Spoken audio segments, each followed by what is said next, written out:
If you live in Washington State, especially King or Snohomish County, you're probably aware or maybe have heard the term it's a seller's market in the real estate industry. And if you're not familiar what a seller's market is, it means that there's a high demand for your house.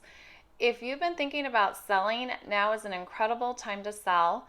And if the thought of selling a house is a little overwhelming, don't worry, I've got you. I'm going to take you through a quick guide and let you know what the steps are in getting your house ready to sell. You have a couple of things to do in the very beginning after you've decided you need to sell your house. You need to decide, number one, do you need to still live in your house while you are selling it, or do you have somewhere else to stay? Maybe it's a second home, or you've already purchased a home that you're moving into and you just are trying to sell this other house. So there are a lot of different scenarios that you can have. Part of getting your house ready to sell is also making those repairs that you've maybe been putting off. You know, that whole to-do list that has been probably the same for the last couple of years?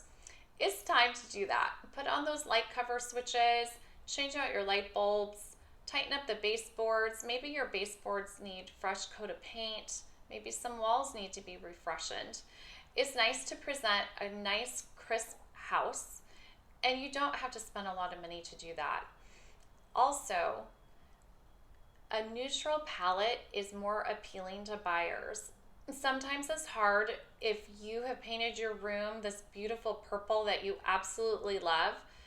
It can deter buyers because sometimes they just can't see past a certain color. It's actually a great idea to bring your house back to a neutral palette. It's easy to add a splash of color throughout the rooms and be consistent in those colors to tie everything all together by your throw pillows or artwork or rugs. Those kinds of things are yours, and those buyers can see past, even if they don't agree with the type of decor that you've used, or maybe their style's completely different.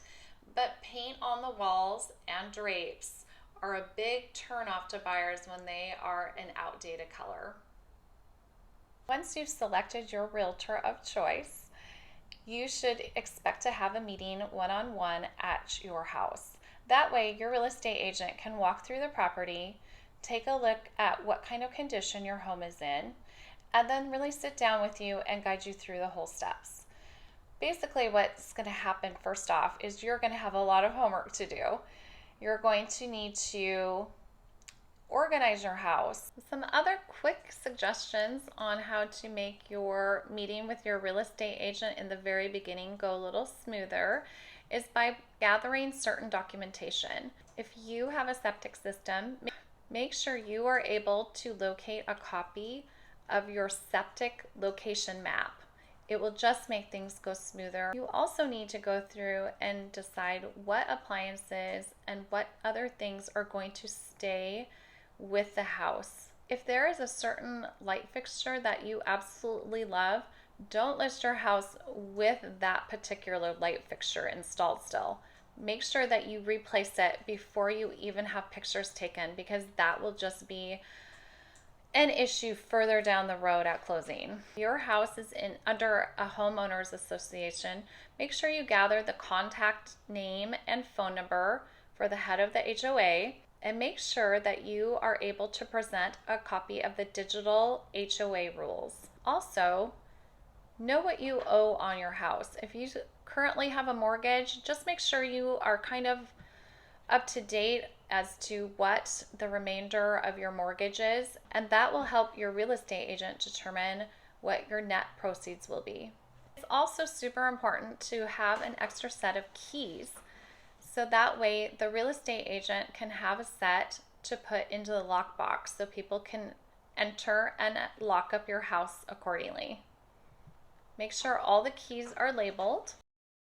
If your house has a digital lock, make sure to set the digital code to a guest passcode. All in all, selling your house really comes down to a step-by-step process. Having the right agent on your side is going to be extremely useful and will help get you through the process smoothly. Please make sure to reach out to me if you have any other questions about selling or buying. And as always, I look forward to connecting with you and helping you figure out what's your next move.